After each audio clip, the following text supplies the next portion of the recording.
Hey guys, welcome back to Ocarina of Time. Today is Sunday, May the 12th, Mother's Day. It's been a very dramatic morning for me so far. Uh, I woke up to the sounds of about 10 minutes till 9 in the morning of the fire department banging on the door across the hall from me. Um, Saying something about a medical emergency. I heard some guys right out my door talking on their walkie talkies, and I saw a bunch of, uh, I don't know, just a whole team of people outside their door. And then a few hours go by, I grabbed some, like, snacks and some lunch from the store, and then I take the elevator up to my apartment, and people are carrying, there's like a stretcher out on the street, and like people are carrying a body bag into the elevator as I'm getting as I'm getting out of the elevator. So I guess it's Mother's Day. I should call my mother and wish her a happy Mother's Day, but also explain to my parents that whole story. I'm sure they would want to hear it. Oh yeah, and then there was also just like a police officer outside my door. And one time, when I was getting out to go to the store, I opened my door, and then there was just a police officer sitting next to it. So I kind of jumped when I saw him. It just surprised me. Um, anyway, here we are, Temple of Time, 3 spiritual stones.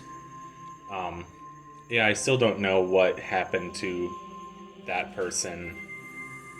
Uh, I want to know because they were my neighbor, but I don't even know which neighbor it was because I've only lived here 2 years. Less than 2 years. Like, barely one and a half. Like, November 2022, and now it's May 2024, and I'm moving out in a few weeks. Because I'm done with school and I don't need to live in Baltimore anymore. But, like, I hate putting it that way because I enjoy Baltimore. Like, I wouldn't mind living here. I don't know if I'd be able to find a job here that I enjoyed, but I don't mind living here. Um, it'd be nice to have a car because having access to the Baltimore suburbs is actually a lot more convenient than you know, trying to manage in Baltimore City. But and Baltimore does have some very pretty suburbs.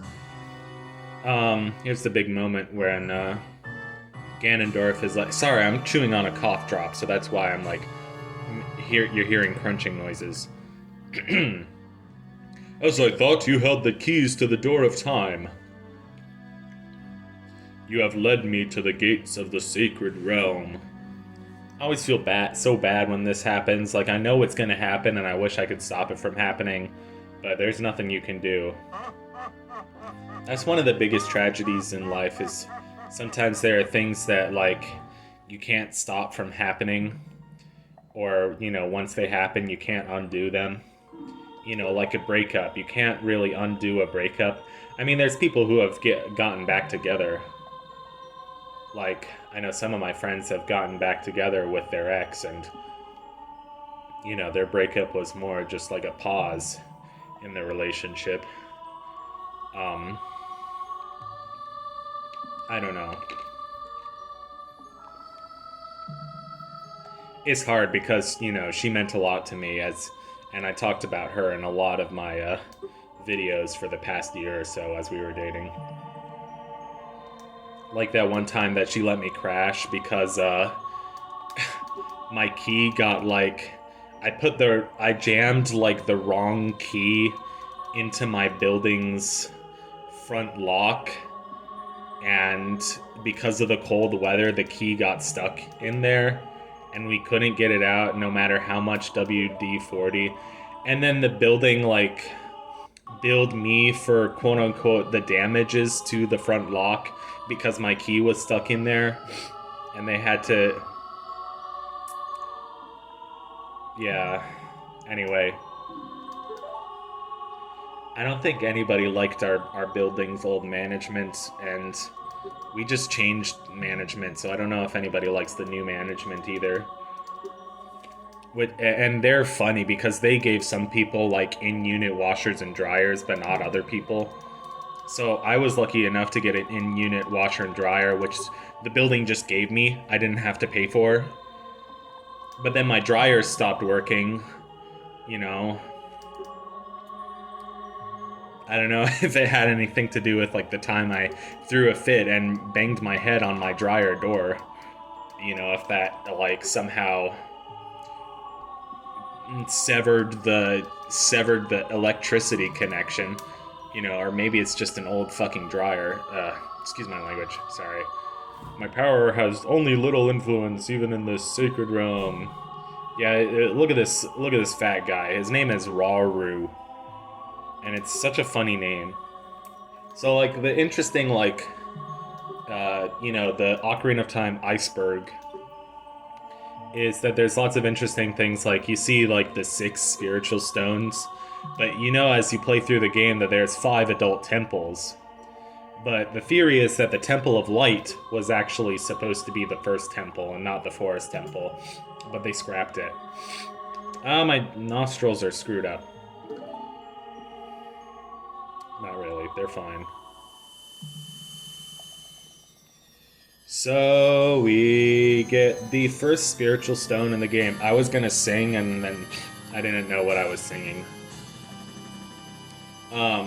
I've made some friends at my school who have Dolphin, the GameCube emulator. So we were playing Lego Star Wars and Mario Sunshine. Like, it was pretty fun. It was like this pod racing level from Lego Star Wars 2 with like a bunch of Tusken Raiders shooting at you. And they were talking about like how hard it was. And it was pretty hard, but like I got it. We were doing 2-player and I got it pretty quickly. So they were talking about like, yeah, I'm a pretty good gamer because like I learned things right away. And then I did like the blooper like race course from Mario Sunshine. And they were like, yeah, you got that right away. I did get it right away. I got like a game over. It took me like 5 or 6 tries, but yeah. It's fun like playing a game that I don't know, but I'm getting the hang of it right away. And plus it helps that I played 64 and Galaxy, just not Sunshine. But I grew up with 64 and Galaxy, and played them a ton. Like, not grew up with as in I played them when I was little, but like I started playing Mario 64 in like 7th grade and Mario Galaxy in like 8th grade, so. Oh, I love this. Goddess of the Sand. Oh, yeah, the color coding. I was gonna say something about the color coding. Like, forest is green, fire is red, sand is yellow, water is blue. That all makes sense, right? And then shadow is pink. It's just, it feels very random.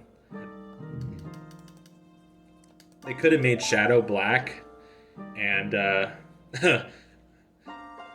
and then Shadow the Hedgehog could have gone to Aldi. I am at Aldi. I am at Aldi. That meme is so funny. I love that meme. Especially because I love Aldi's. It's a great store. Or Aldi. I thought it was Aldi's with like an apostrophe S, but I think it's just Aldi. My throat's still messed up and my sinus is still messed up. So, partly allergies, partly other bullshit. So, see ya, Sheik.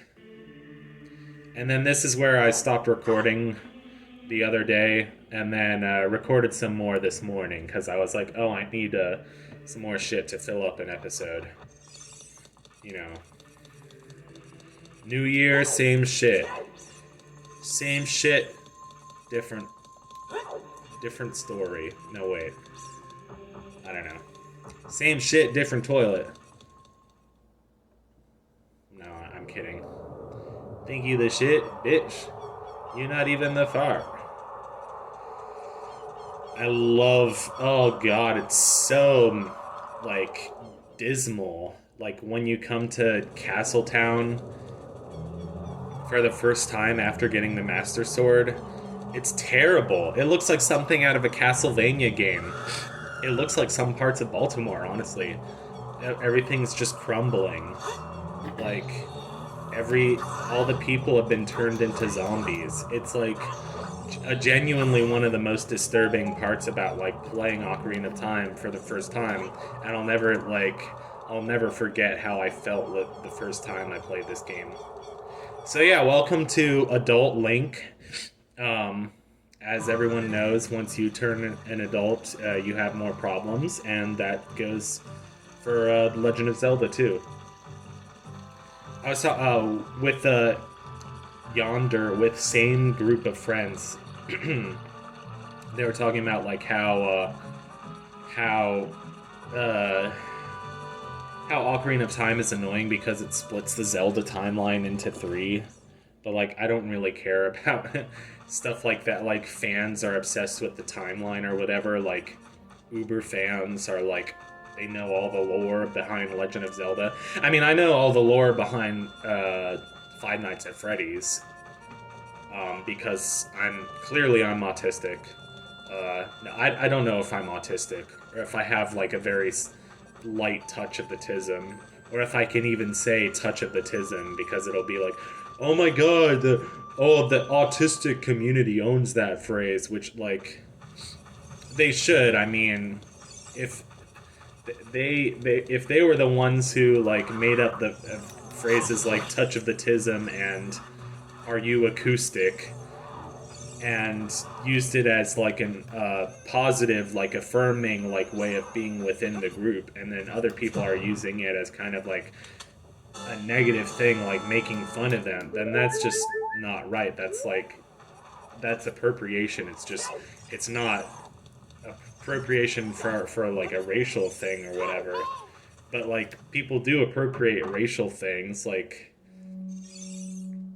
um everybody at my school says that's a sleigh, and I hate it. And I looked more into it, and it's appropriation from both black culture and drag queens.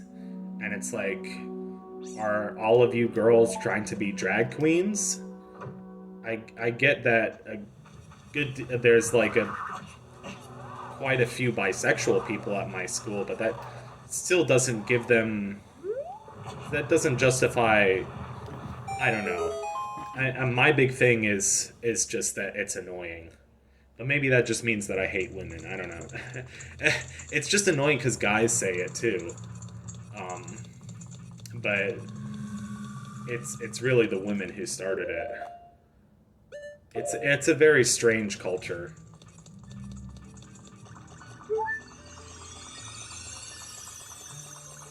Me getting political again. I love it. I love that there's a fairy fountain here in the middle of the graveyard.